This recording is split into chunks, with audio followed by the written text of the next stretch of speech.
Welcome to this Forge College Explainer. Today, we're diving into a really exciting milestone in our curriculum. Capstone, assemble, test, and deploy the DeFi application. Now, if you've been following along, you know we've been deep in the trenches of Solana architecture. Right on the heels of our last lesson where we compiled the Smart Wallets overview document, we've finally reached the grand finale. As you can tell by these awesome, patent-style blueprint sketches we're using today, we are going to take all those isolated pieces we've been studying and actually bolt them together into one incredibly powerful, fully functional, decentralized application. Okay, looking at our schematic, here is the assembly line for today. First, the blueprint assembly. Second, wiring the coordinator. Third, the devnet test drive. Fourth, inspecting the results. Fifth, the safety checkpoint. And finally, number 6, final review and launch. Let's jump right in. Section 1, the blueprint assembly. Before we build, we're preparing our environment. So before we can bolt our swap engine and liquidity transmission onto a central chassis, kind of like building a high-performance sports car, we gotta set up our garage. And in the Solana ecosystem, that garage is called the devnet. For those of you who might be new to this specific term, devnet is essentially a sandbox. It's like a magical parallel universe on the blockchain where you can test out your absolute wildest decentralized financial applications, make literal million-dollar mistakes, and, well, not lose a single real penny. Before we write any code today, we absolutely have to ensure our environment variables point directly to this devnet, our test keys are securely in place, and our digital wallets are topped up with test tokens. Moving on to Section 2, wiring the coordinator, focusing specifically on the swap then deposit function. Now this is where things get really interesting, because this is where we safely wire our two modules together. You see, it's not enough to just swap a token, and it's not enough to just deposit liquidity. They actually have to happen flawlessly, back-to-back within one single logical flow. This swap then deposit function, it acts as our central wiring harness. First, it runs the swap through the aggregator. Second, and this is a totally vital safety check, it verifies if the output actually survives our slippage tolerance. It basically asks the system, hey, did we get the minimum amount of tokens we actually expected from this trade? If the answer is yes, step 3 instantly kicks in and feeds those newly acquired tokens directly into the liquidity deposit function. It's basically a high-speed relay race where the baton absolutely cannot be dropped. I love how this visualizes the elegance of the design. The exact output of the swap module becomes the perfect, seamless input for the liquidity module. Think about it like you're at the airport, right? You're exchanging your US dollars for euros at the currency desk, and then, without even taking a single step, you seamlessly and immediately deposit those exact euros into a European high-yield savings account that instantly starts earning you interest. That's what's happening here. The code is doing all the heavy lifting to ensure absolutely zero tokens are left stranded in transit.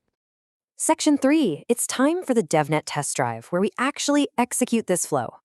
So, with the wiring complete and our code bolted together, we get to take this machine out onto the devnet test track to see how it handles real on-chain physics. Writing code on your local machine is one thing, but seeing it execute on a live blockchain is where the rubber truly meets the road. But listen, we aren't just going for a quick joyride here. We are running a full, rigorous round-trip diagnostic. Our test flow goes from swap to deposit and finally to withdraw.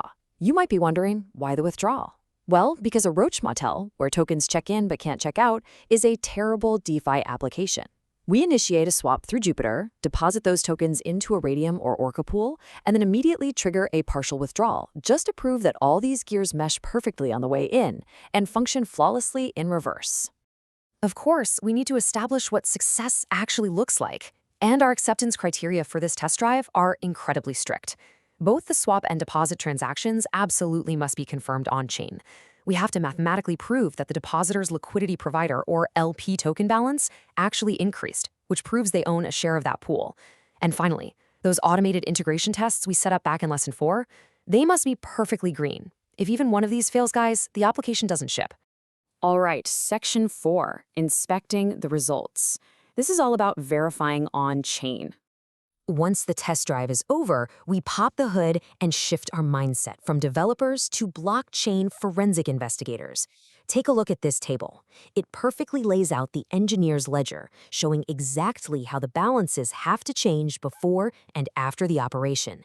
The paying wallet should decrease by the input amount plus network fees. The receiving wallet's balance must increase by the exact amount received from the swap.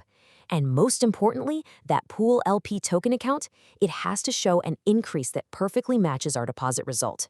It's essentially just double-entry bookkeeping, but strictly enforced by the laws of cryptography.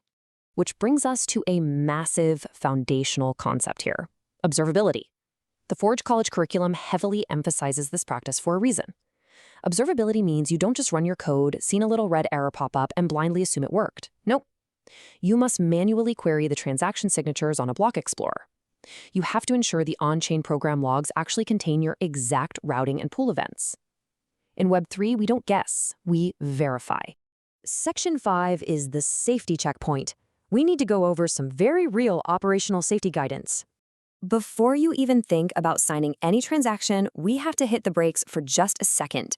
This is largely to avoid the absolute cold sweat terror of accidentally executing tests on mainnet with your real, hard-earned money.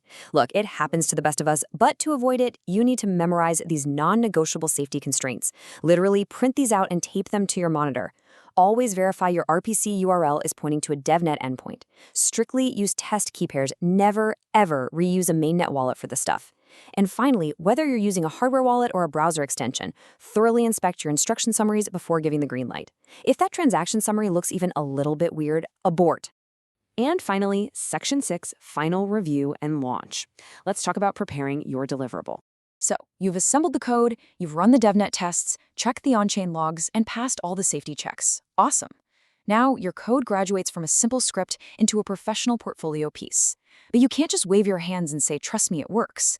You must collect these specific artifacts to present during your final demo. You need the literal receipts, the concrete transaction signatures, the terminal output from your test runs, the extracted logs showing the precise swap routing and pull deposits, before and after screenshots of your on-chain balances, and the exact commit hash of your code. This is exactly how you prove you are a true Solana developer. As we wrap up this explainer, I want to leave you with a somewhat provocative question to chew on before you dive into our next lesson, which is titled The Solana Lending Landscape. We've successfully conquered swaps and liquidity pools today, but how will these exact liquidity and routing patterns feed into a complex lending workflow? When we start introducing collateral, borrows, and liquidations, how is our coordinator function going to need to evolve? It's a fascinating puzzle, and it builds directly on the foundation of what you accomplished today. And that concludes our assembly schematics for today. You've just seen exactly how to build, test, and verify a highly complex DeFi application on the Solana network. Be sure to visit forge.college to learn more about this subject, dive straight into their lending module, and explore a ton of other fascinating Web3 topics.